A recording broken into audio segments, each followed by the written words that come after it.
Muito bem, vamos continuar o nosso módulo crédito tributário, agora com a parte 12 do nosso módulo crédito tributário. Nós estamos olhando as garantias e privilégios do crédito tributário e vimos que nós dividimos em dois grandes grupos, as garantias propriamente ditas e as preferências do crédito tributário.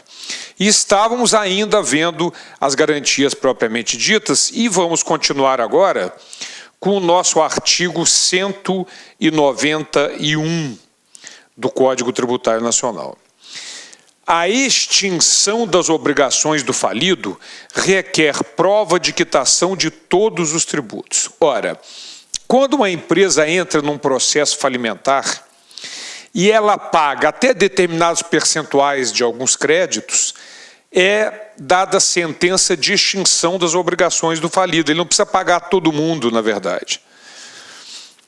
No entanto, o Código Tributário estabeleceu uma garantia muito forte para o crédito tributário. Ou seja, a extinção das obrigações do falido requer prova de quitação de todos os tributos. Então, não pode ficar tributo para trás. Fica outras coisas, mas tributo não. Certo? Muito bem. Depois, nós temos o artigo 191-A. A concessão de recuperação judicial, vocês sabem que a recuperação judicial é aquele instituto que substituiu a antiga concordata. Né? Quando a empresa está no processo pré-falimentar, ela pode requerer a recuperação judicial, assim como requeria a concordata, e vai ter um prazo mais dilatado, uma facilidade para pagar os seus credores. O artigo 191, vejam, esse é um exemplo de um artigo que como é importante você combinar os dispositivos do Código. Dessa combinação pode surgir muita coisa. Vocês vão ver do que eu estou falando agora. A concessão de recuperação judicial depende da apresentação de prova de todos os tributos, de quitação de todos os tributos. Então, nessa leitura, sem ler o finalzinho, nessa leitura, você deduz o quê? A empresa, para conseguir uma recuperação judicial, pode estar devendo para Deus e todo mundo, menos para a Fazenda Pública. Por quê? Porque a recuperação judicial, a concessão de recuperação judicial, depende da apresentação de prova de quitação de todos os tributos. Mas, aí é que vem a combinação. Observado o disposto nos artigos 151, o artigo 151 é o que traz as hipóteses de suspensão do crédito tributário, moderé cocopá, moratória, depósito do montante integral, reclamações e recursos, concessão de medida liminar e mandado de segurança. Também observado o artigo 205, que nós ainda vamos estudar, que é o artigo que fala da certidão negativa. Ou seja, a empresa tem que ter uma certidão negativa para conseguir uma recuperação judicial. Mas cita também o artigo 206. O artigo 206, ele trata da certidão positiva com efeitos de negativa. Nós vamos estudar o que é no próximo módulo, mas a certidão positiva com efeito negativo é quando existem créditos não vencidos, créditos com a exigibilidade suspensa, nos moldes do artigo 151 do CTN, certo? Então, são ou créditos em cobrança executiva, já está em execução fiscal, mas com penhora de bens efetivada. Mas o fato é que a empresa, então, vai obter uma certidão não negativa, mas positiva com efeito negativo. Tudo que ela depender de uma certidão negativa, ela pode fazer com a certidão positiva com efeito negativo, porque ela não está irregular. Ou o crédito está a vencer, ou está com exigibilidade suspensa, está sendo discutido, ou está com moratória, ou parcelamento. Certo? Muito bem. Então, observe que a empresa pode estar com dívida com a Fazenda Pública. Pode, só que o crédito vai estar com exigibilidade suspensa, vai estar em cobrança executiva com penhora de bens já efetivada, porque o artigo 206 permite, nessa hipótese, a concessão da certidão positiva com efeito negativo. Certo? E pode ser um crédito que ainda vai vencer, porque aí sai a certidão positiva com efeito negativo. Então, uma leitura só da parte inicial do artigo dá a impressão de que o cara não pode estar devendo nada à Fazenda Pública, mas pode. Créditos com exigibilidade suspensa, créditos em cobrança executiva com penhora de bens efetivada e créditos que ainda vão vencer, porque ele vai obter a certidão positiva com efeitos de negativa do artigo 206 do Código Tributário Nacional. Ok? Vejam como é importante, né, a citação de alguns dispositivos já muda completamente a cara do artigo.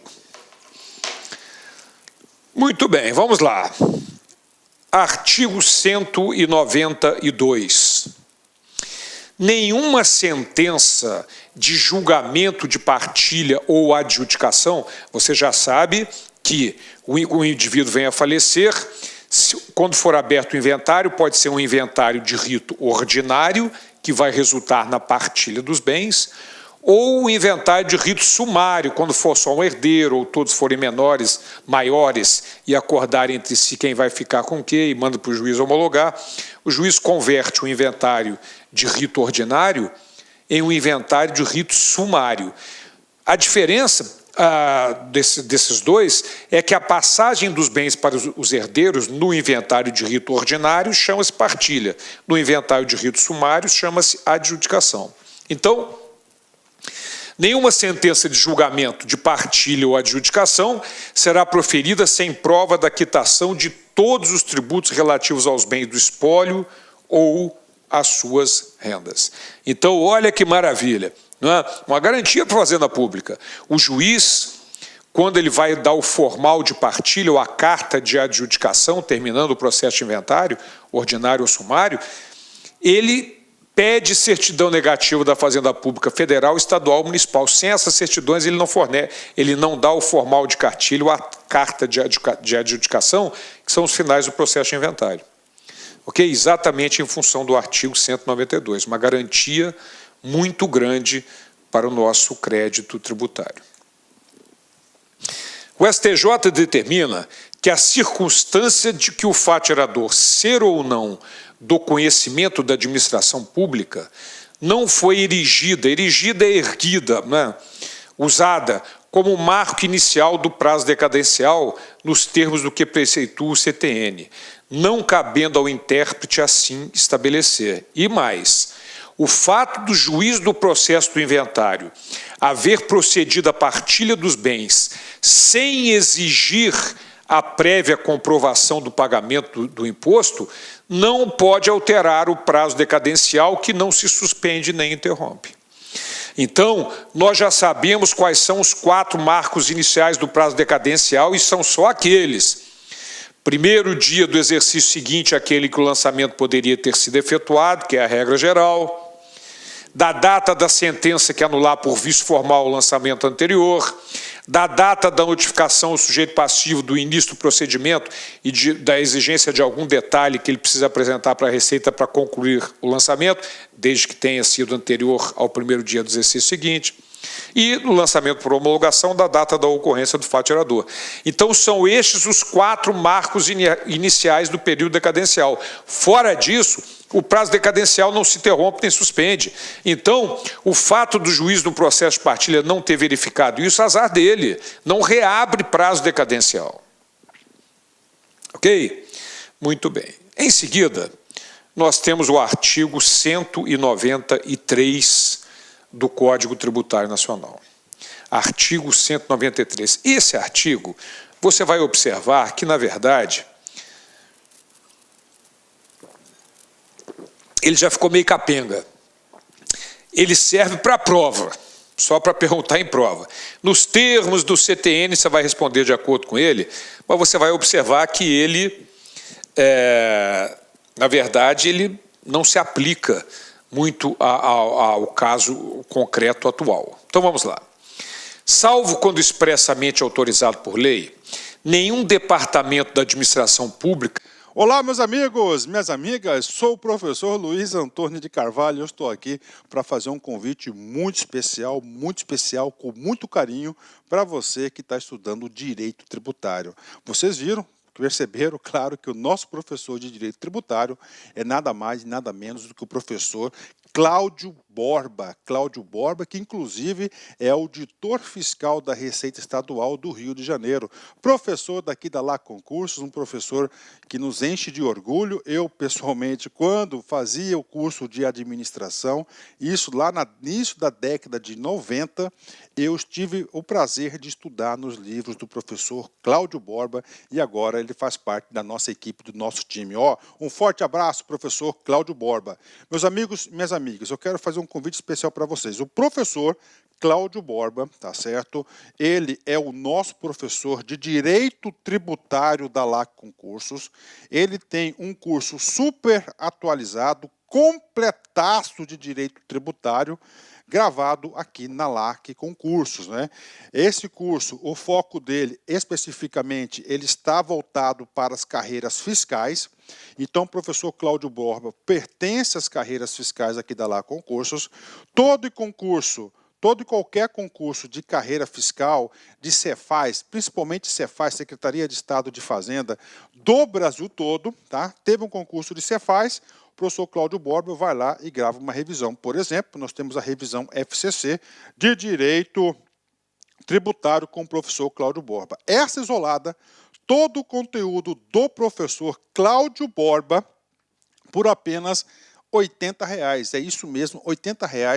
Durante 90 dias de acesso, você vai ter direito aí a assistir quantas vezes quiser e na hora que desejar. Professor, parcela esses R$ 80, com certeza você pode parcelar esses R$ 80 ainda em 10 vezes sem juros no nosso operador financeiro, ou seja, R$ 8 por mês, mais barato que uma coxinha, né? Tá certo, meus amigos? Então, olha só, qualidade e preço, competitividade é aqui na Lá Concurso. Pode vir, pode fazer essa isolada com o professor Cláudio Borba, que eu tenho certeza absoluta que você ficará super competitivo. Tá certo, meus amigos?